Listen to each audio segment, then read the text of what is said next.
আসসালামু আলাইকুম। কি অবস্থা আপনার? আপনার নাম কি? আলহামদুলিল্লাহ, আমার নাম মোহাম্মদ আমিন। তো এই ভাইজান এটা হচ্ছে ফ্রিজের কম্প্রেসার দেখতে আছি, তো হ্যাঁ, এটা দিয়ে হ্যাঁ। কি করেন? এটা দিয়ে হাওয়া দিয়ে আপনার এখান দিয়ে হাওয়া বাইরে, এখানে হাওয়া টানে। টানে আর কিছু লাগে না?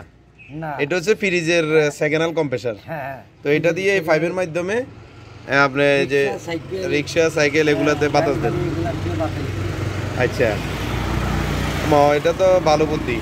তাহলে তো এখানে আর বড় কম্প্রেসার কেনার দরকার নাই। না, না, ছোট ছোট দিয়ে সেকেন্ডাল কম্প্রেসার হলে চলে। হ্যাঁ, হ্যাঁ। এটা মোটরসাইকেলের দেওয়া যায় না?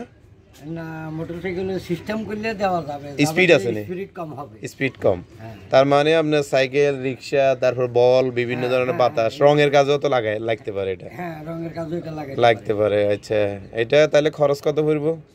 এই কত 4-5 হাজার টাকা। 4-5 হাজার টাকা এটা হয়ে যাবে, কিন্তু ওই কম্প্রেসার আর কিনা লাগেন না। বড় কম্প্রেসার একটা তো 18-20 হাজার টাকা। 20-25-30 হাজার, 40 হাজার। এটা হচ্ছে মানে আপনার সস্তা বুদ্ধি আর কি। সাধারণভাবে আমরা চলার জন্য। সাধারণভাবে চলার জন্য। চলা যাবে না। ঠিক আছে, ধন্যবাদ। আসসালামু আলাইকুম। ইমরান আইছো রে?